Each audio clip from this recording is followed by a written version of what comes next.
नमस्कार, बड़ी खबर देख रहे हैं आप। मैं ताबिश हुसैन। इस बुलेटिन में 3 बड़ी खबरों की चर्चा हम करेंगे। इन खबरों के बारे में सबसे पहले आपको बताते हैं विस्तार से।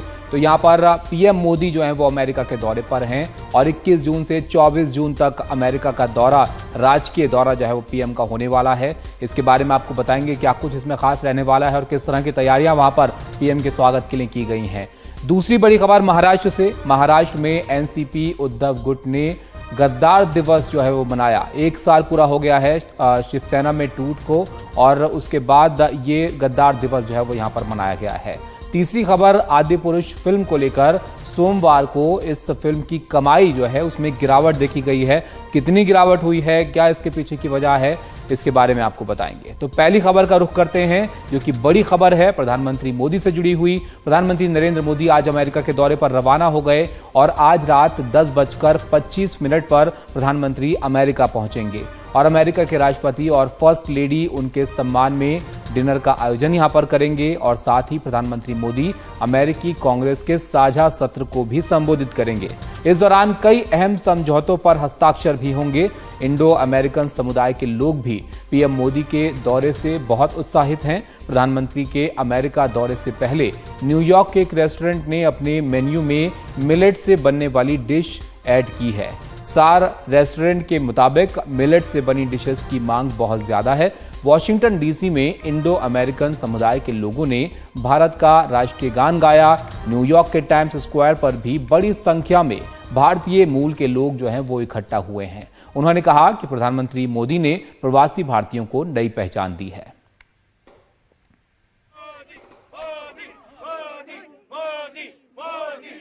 संयुक्त राष्ट्र अब लगभग 80 साल का हो गया है और अगर इस दौर में उसको रेलेवेंट या उपयुक्त होना है तो उसको अपने सुरक्षा संगठन को बढ़ाना जरूरी है और इसमें आता है भारत का नाम। भारत जो कि एक परमानेंट सीट यूएनएससी में मांग रहा है, उसके बहुत सारे वजहें हैं। आज हम आपको उन 5 वजहों से रूबरू कराते हैं। पहली और बहुत ऑब्वियस वजह ये है कि भारत की एक नई साख है दुनिया में और उसकी वजह से अगर यूनाइटेड नेशंस यानी कि संयुक्त राष्ट्र अपनी क्रेडिबिलिटी और रेलेवेंस बनाए रखना चाहता है तो भारत जैसे देशों को परमानेंट मेंबरशिप देनी चाहिए। दूसरी वजह यह है कि भारत पूरी दुनिया की लगभग 17% आबादी को रिप्रेजेंट करता है। यही नहीं, भारत 5वीं बड़ी इकोनॉमी भी है। हाल फिलहाल में भारत ने ब्रिटेन यानी कि यूके को इकोनॉमी में पीछे छोड़ दिया है। यूके खुद एक परमानेंट 5 मेंबर है यानी कि एक P5 मेंबर है। चौथी और अहम बात यह भी है कि बहुत वक्त से पिछले 10-15 साल से हम देख रहे हैं कि बहुत सारे देश ये बात मान रहे हैं कि भारत को एक परमानेंट मेंबर होना चाहिए यूनाइटेड नेशन सिक्योरिटी काउंसिल का। वजह यह है कि इसकी जो साख है वो बढ़ रही है, ये हमने आपको पहले ही बताया, और परमानेंट 5 मेंबर्स में चीन को छोड़कर और सारे देश भारत की समर्थन कर रहे हैं। 5वां बहुत अहम मुद्दा ये भी है कि भारत ने संयुक्त राष्ट्र में बहुत ज्यादा योगदान दिया है। जैसे कि अगर हम बात करें पीस कीपिंग मिशन का, 2 लाख से ज्यादा भारत के सैनिक पीस कीपिंग मिशंस में जा चुके हैं और 2007 में भारत ने एक सारी महिलाओं का गुट भी भेजा था पीस कीपिंग मिशन के लिए लाइबेरिया में। तो हमारे सहयोगी महा आपको बता रही थी कि किस लिहाज से काफी अहम ये पीएम का दौरा जो है वो माना जा रहा है। कई सारी वजहें हैं इसके लिए और काफी विस्तृत ये दौरा रहने वाला है। कई मुलाकातें यहाँ पर होंगी। तो प्रधानमंत्री मोदी का ये अमेरिकी दौरा जो है वो क्यों इतना अहम है, इसको और बेहतर तरीके से हमारे सहयोगी विष्णु सोम समझा रहे हैं। ऐसा दुर्लभ सम्मान अमेरिका के सबसे करीबी दोस्तों के लिए ही सुरक्षित रहता है। प्रधानमंत्री नरेंद्र मोदी का अमेरिकी दौरा कोई आम कामकाजी दौरा नहीं है, ये राजकीय दौरा है। इसका मतलब है अमेरिका उनके सम्मान में कोई कसर नहीं रखेगा। हालांकि ऐसे राजकीय दौरों पर होने वाले उत्सव अलग अलग हो सकते हैं, लेकिन उसमें उम्मूमन कई बातें शामिल होती हैं। अमेरिका पहुंचते ही प्रधानमंत्री को flight line guard of honour दिया जाएगा। व्हाइट हाउस में समारोह के साथ स्वागत, अमेरिकी राष्ट्रपति द्वारा दिया गया राजकीय डिनर। प्रधानमंत्री मोदी के मामले में अलग अलग राजनीतिक दलों के नेता भी शामिल होंगे। साथ ही पेंसिल्वेनिया में अमेरिकी राष्ट्रपति के आधिकारिक गेस्ट हाउस ब्लेयर हाउस में रुकने का न्योता। Let our two great nations realize all the triumphs and achievements that await us. ये सम्मान हासिल करने वाले आखिरी प्रधानमंत्री मनमोहन सिंह थे, जिन्हें 2009 में बराक ओबामा और मिशेल ओबामा ने निजी डिनर का न्योता देकर सम्मानित किया था। हालांकि अमेरिका का विदेश मंत्रालय प्रधानमंत्री इंदिरा गांधी के 1982 दौरे को सरकारी दौरे में गिनता है, राजकीय दौरे में नहीं। लेकिन उन्हें भी बंदूकों की सलामी दी गई और व्हाइट हाउस में एक भव्य कार्यक्रम में राजकीय डिनर भी। अमेरिकी राष्ट्रपति द्वारा आमंत्रित किए गए दूसरे भारतीय नेताओं में राष्ट्रपति सर्वपल्ली राधाकृष्णन थे, जो जून 1963 में राष्ट्रपति जॉन एफ कैनेडी के मेहमान के तौर पर गए थे। किसी अमेरिकी राष्ट्रपति द्वारा आमंत्रित पहले भारतीय प्रधानमंत्री जवाहरलाल नेहरू थे, जो राष्ट्रपति ट्रूमन के मेहमान थे। वो वॉशिंगटन डीसी के अलावा न्यूयॉर्क, शिकागो, नॉक्सविल और सैन फ्रांसिस्को भी गए थे। ये मेन्यू बताता है कि प्रधानमंत्री को व्हाइट हाउस में क्या क्या परोसा गया था। रोस्ट टर्की और फिले ऑफ सोल।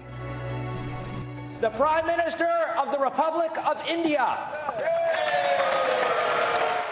जहां प्रधानमंत्री अनूठे हैं, उन्हें एक बार नहीं 2 बार अमेरिकी कांग्रेस के साझा अधिवेशन में बोलने के लिए आमंत्रित किया गया।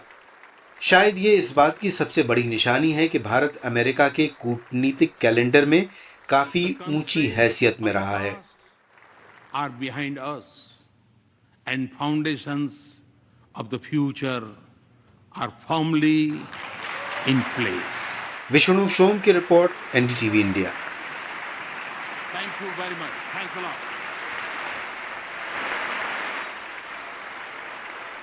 और अब रुख करते हैं दूसरी बड़ी खबर का। ये महाराष्ट्र से है, शिवसेना से जुड़ी हुई है। महाराष्ट्र में राजनीतिक दल शिवसेना को टूटे हुए 1 साल हो गया है और आज से ठीक 1 साल पहले यानी 20 जून 2022 को उद्धव ठाकरे से बगावत कर एकनाथ शिंदे अलग हो गए थे और इसके 1 साल पूरा होने पर उद्धव गुट, शिवसेना और एनसीपी ने महाराष्ट्र में गद्दार दिवस मनाया और साथ ही उद्धव गुट 1 जुलाई को विशाल मोर्चा निकालने की तैयारी में है। गद्दारी का मुद्दा महाराष्ट्र की सियासत में गर्म है। मुंबई से लेकर पुणे तक एनसीपी कार्यकर्ताओं ने शिंदे गुट के खिलाफ प्रदर्शन किया। 20 जून 2022 वो तारीख जब उद्धव ठाकरे के नेतृत्व वाली शिवसेना के एकनाथ शिंदे सहित 40 विधायकों ने शिवसेना छोड़ी थी। शिवसेना, उद्धव गुट और एनसीपी ने 1 साल पूरा होने पर महाराष्ट्र में गद्दार दिवस मनाया। उद्या गद्दार दिन आहे, 1 वर्ष होईल उद्या गद्दारीला। शिवसेना उद्धव गुट के सांसद संजय राउत ने यूएन को एक चिट्ठी लिखी कि 20 जून को विश्व गद्दार दिवस के तौर पर मान्यता दी जाए। उन्होंने पत्र में लिखा कि जैसे 21 जून को विश्व योग दिवस मनाया जाता है, ठीक उसी तरह से 20 जून को विश्व गद्दार दिवस मनाया जाना चाहिए। कि अधिकृत तौर से आज के दिन को वर्ल्ड ट्रेटर डे आप घोषित कर दीजिए। अंतर्राष्ट्रीय पूरे विश्व में होता है ऐसा। यहाँ वहाँ बेईमानी की हमारे समाज में एक हिस्सा बन गया है। प्रधानमंत्री अब जा रहे यूरो में, अमेरिका में, तो मैं उनको भी कहूँगा जैसे योगा डे के लिए आपने एक वहाँ काम किया है योगा डे घोषित करने के लिए, वैसे वर्ल्ड ट्रेटर डे को भी आप घोषित करने के लिए यूरो को बताइए, बोलिए। शिवसेना स्थापना दिवस पर भव्य सभा में मुख्यमंत्री शिंदे ने कहा, गद्दार वो हैं जिन्होंने बाला साहेब के विचारों को धोखा दिया। तुम्हें सत्तेसाठी, खुर्चीसाठी मैंने नहीं बल्कि तुमने कुर्सी और अपने स्वार्थ के लिए गद्दारी की। बाला साहब का विचार तोड़ा। अभी हमने बाला साहब का भी वीडियो दिखाया जहां उन्होंने कहा था कि कांग्रेस के साथ जाने की परिस्थिति आई तो दुकान बंद कर दूंगा, लेकिन तुम कांग्रेस एनसीपी के साथ चले गए तो गद्दारी तुमने की। मुझे गद्दार या जो चाहे बुला लो, लेकिन तुमको कोई सहानुभूति नहीं मिलेगी क्योंकि तुमने बाला साहेब के विचार को धोखा दिया है। तुम्हाला सिंपत्ती मिळणार नाही। उप मुख्यमंत्री देवेंद्र फडणवीस भी शिंदे गुट के बचाव में उतरे। जे कांग्रेस राष्ट्रवादी सोबत गेले, जिन्होंने कांग्रेस और राष्ट्रवादी कांग्रेस के साथ सरकार बनाई, उनकी दुकान बंद हो गई। बाला साहेब के विचार एकनाथ शिंदे आगे लेकर जा रहे हैं। पुन्हा तेवढ्याच जोमानं प्रस्थापित केले। इधर उद्धव ठाकरे ने घोषणा की है कि 1 जुलाई को महामोर्चा होगा। शिवसेना ठाकरे गुट के पूर्व पार्षदों की बैठक शिवसेना भवन में हुई। आरोप लगे कि शिंदे सरकार ने मुंबई में विकास कार्यों के नाम पर नगर निगम का पैसा लुटाना शुरू कर दिया है और फिजूल खर्ची के खिलाफ 1 जुलाई को उद्धव की शिवसेना मुंबई में विशाल मोर्चा निकालेगी। पावसाप्रमाणे निवडणुका सुद्धा लांबत चाललेल्या आहेत। बीएमसी चुनाव में भी बारिश की तरह देरी हो रही है। मुंबई करों का पैसा लुटाया जा रहा है। मुंबई में कोई माई बाप नहीं बचा है। मुंबईला मायबापच कोणी राहिलेलं नाहीये। सगळं काय आहे ते लुटालुटच चालू आहे। हम इस भ्रष्टाचार के खिलाफ 1 जुलाई को मुंबई नगर निगम के खिलाफ मार्च निकालेंगे। आदित्य ठाकरे इस मार्च का नेतृत्व करेंगे। विराट मोर्चा काढणार आहे। या मोर्चाचं नेतृत्व शिवसेना नेते करतीलच, आदित्य करेल। नवंबर 2019 से अक्टूबर 2022 के बीच बीएमसी में 12,024 करोड़ रुपए की कथित अनियमितताओं की जांच के लिए महाराष्ट्र सरकार ने एसआईटी का गठन किया है। उद्धव ठाकरे को घेरने की इस कोशिश के बाद अब उद्धव गुट बड़े आंदोलन की तैयारी में है। मुंबई से ब्यूरो रिपोर्ट, एनडीटीवी इंडिया। बड़ी खबर में यहां रुकेंगे एक ब्रेक के लिए। ब्रेक के बाद बात करेंगे आदि पुरुष की। ये फिल्म अपने डायलॉग्स को लेकर काफी विवादों में बनी हुई है और अब शुरुआत के दिनों की अच्छी कमाई के बाद इसकी कमाई में भी गिरावट जो है वो देखने को मिली है। क्या इसकी वजह रही? ब्रेक के बाद।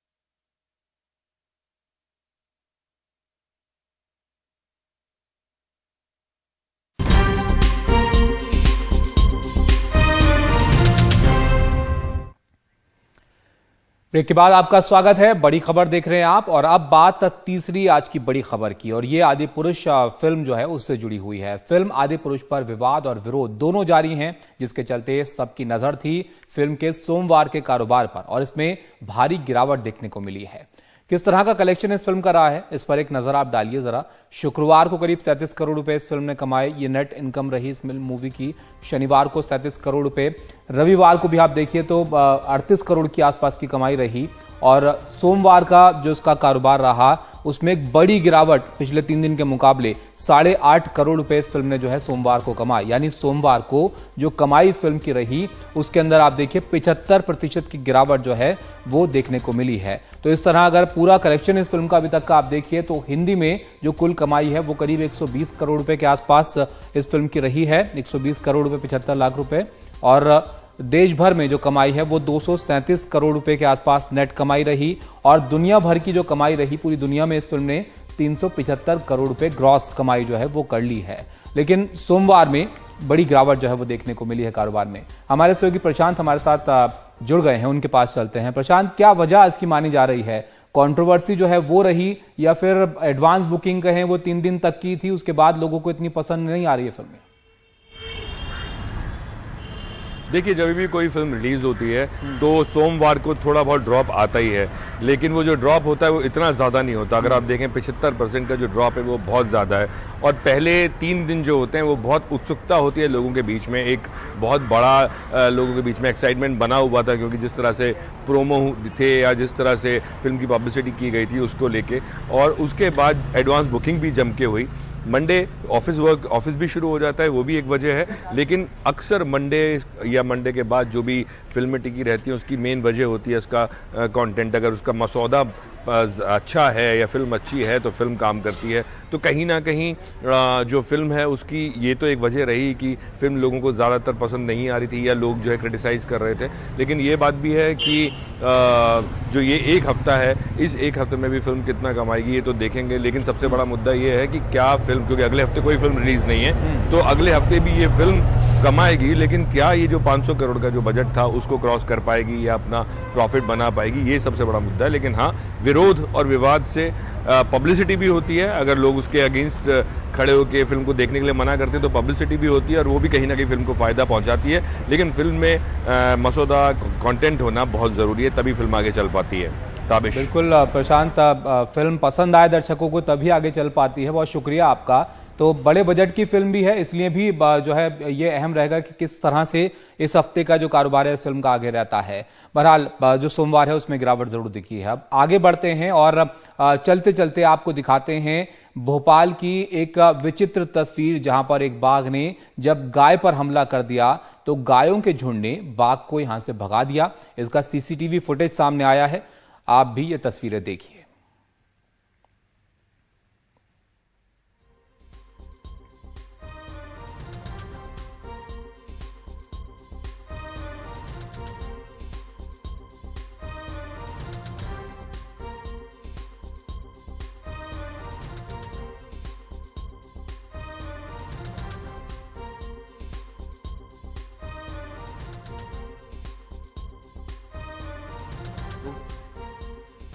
तो काफी हैरान करने वाली भी तस्वीर आप कह सकते हैं, क्योंकि आमतौर पर ऐसा मुश्किल ही है होना, लेकिन यहां पर हुआ है। भोपाल की तस्वीरें हैं जहां पर जब बाघ ने गाय पर हमला किया तो किस तरह से गायों के झुंड ने बाघ को यहां से भगा दिया। तस्वीरें सीसीटीवी में कैद हुई हैं।